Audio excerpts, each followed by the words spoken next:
Ladies and gentlemen, George W. Bush in 2004 ran on a marriage amendment. CNN, Bush backs marriage amendment. New York Times, Bush backs ban in Constitution, which is preventing people from getting married. Marriage amendment.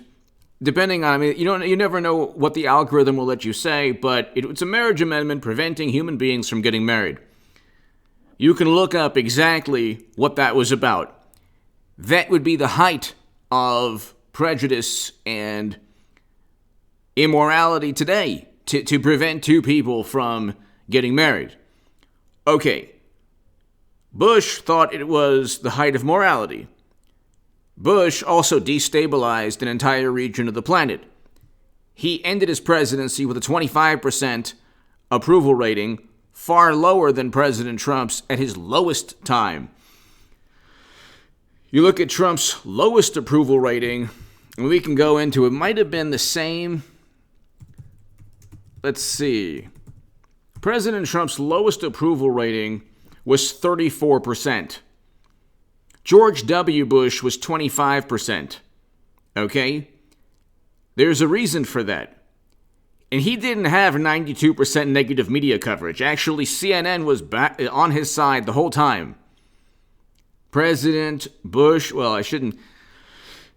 the imbecile, the biggest imbecile who's ever held office in any capacity was George W. Bush.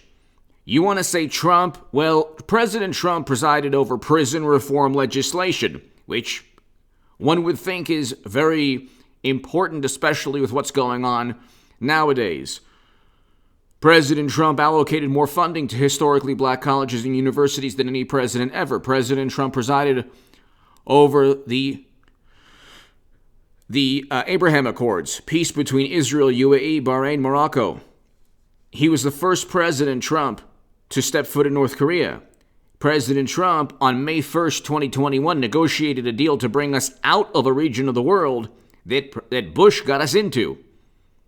The man was the worst president of all time, which explains exactly why Democrats try to prop him up. Because they like never-ending counterinsurgency conflicts. They like never-ending conflict, not just in terms of foreign policy, but also in terms of domestic issues as well. Democrats need to foment extreme rhetoric, and they get away with it. You see what LeBron James tweeted out and what Congresswoman Waters stated pertaining to confrontation. If when it's Trump, oh my God, his words directly hit a homing beacon within the minds of maniac Trumpers, and then they are like zombies and can't control themselves, but God forbid, you could link anything Democrats say to $1 to $2 billion in property damage and 19 lives lost, even though you have people on the left saying, well, you see, it led to legislation. No, it didn't. It led to nothing. It led to nothing. Okay? It's just the left or Democrats getting away with everything. And Minnesota is a blue state. A blue state. But anyway, you can look. He ran on the marriage amendment. So hit subscribe to this channel right now. There's a direct line between Bernie Sanders 2016 and voting for President Trump. If you oppose neoconservative foreign policy, and that foreign policy is about regime change and interventions, first and foremost. Primarily, that's what it's about. That's why Tulsi Gabbard and Trump and Bernie Sanders and Jill Stein and everyone associated with anyone who opposes never-ending wars, never-ending military conflict that doesn't have a clear definition of victory. Anyone who opposes that is deemed a Russian puppet, disloyal.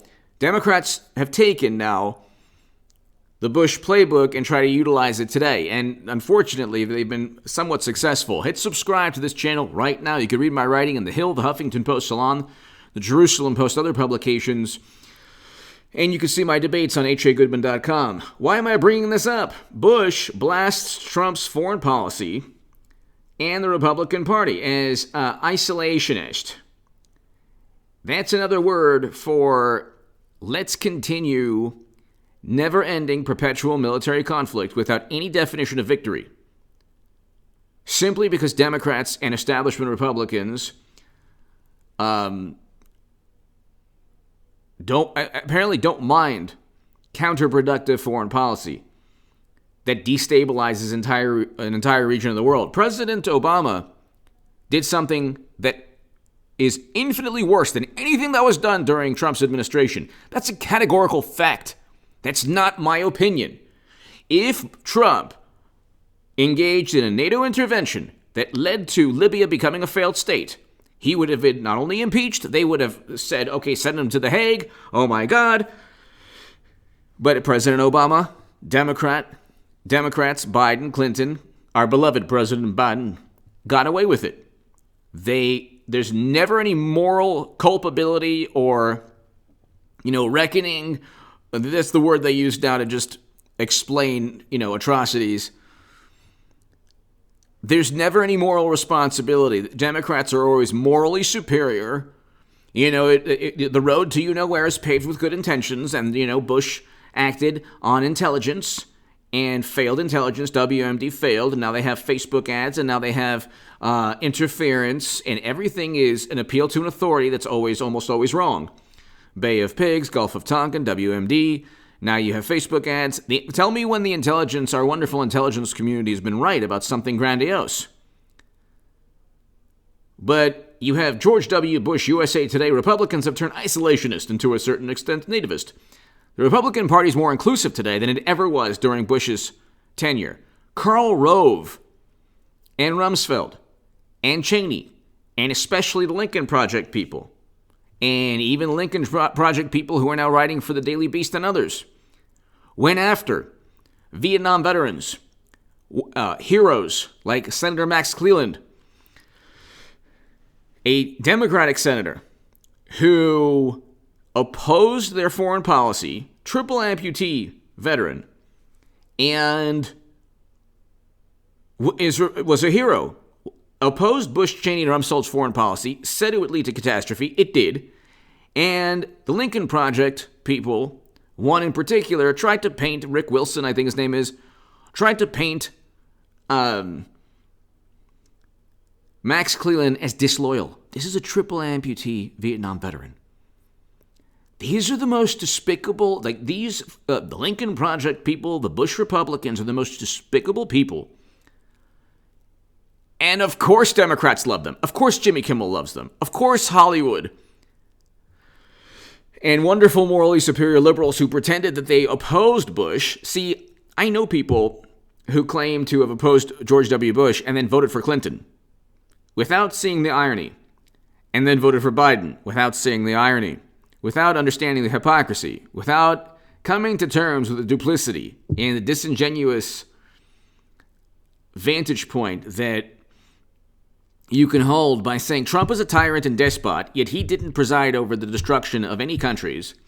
He didn't cause any countries to become failed states. And you look now, George W. Bush's foreign policy, his economic policy also. I mean, this is why President Trump, one of the reasons 74 million Americans voted for him, and a lot of 10 to 15% of Bernie Sanders voters in 2016 voted for him. Why? He's addressing the unfair trade practices of certain countries. So when he imposed tariffs, that was to address unfair trade practices before we become the third largest economy. China and India will become first and second. It's only a matter of time. We'll become a distant third eventually.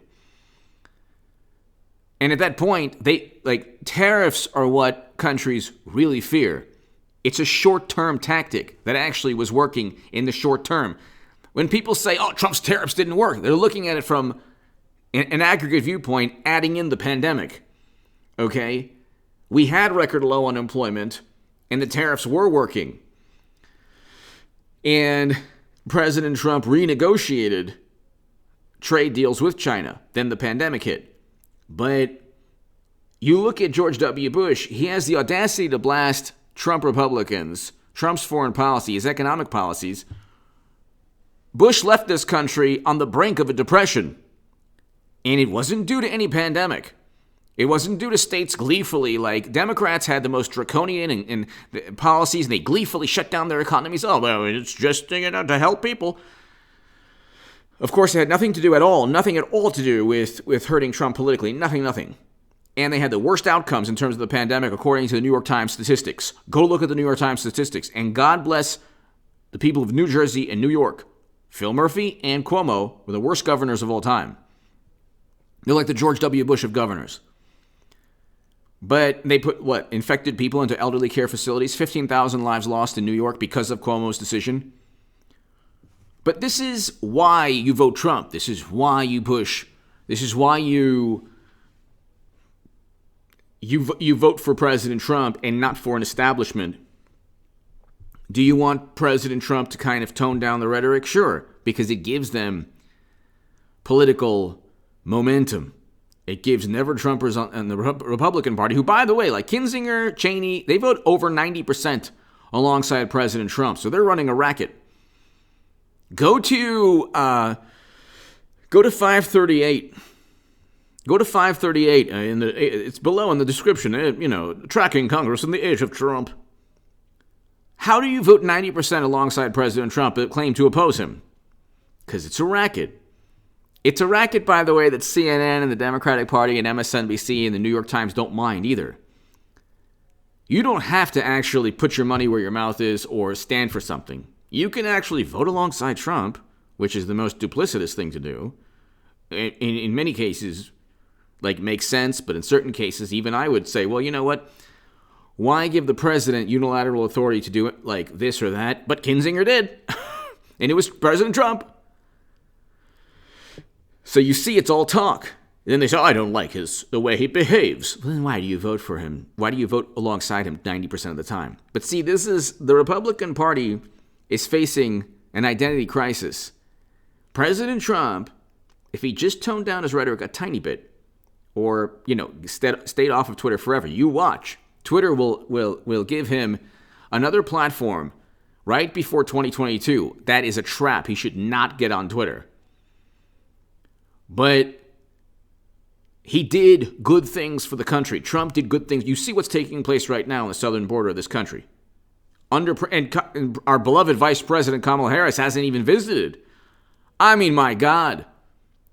And she's the point person for that region, for what's going on. How many atrocities and how many horrible things are taking place down there?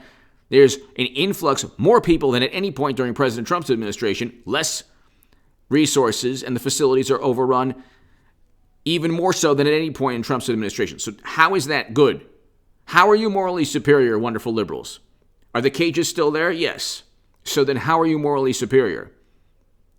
And is there any hysteria or discussion? No. Now Democrats and media want to vilify all police and demonize all law enforcement. Because it suits it helps them with their racket. Their racket is don't pass federal legislation addressing certain, chokeholds or certain restraints. It's not difficult. You can simply do that.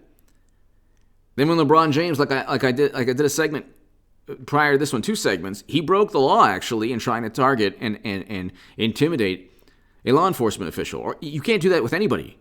You can't just simply say you're next.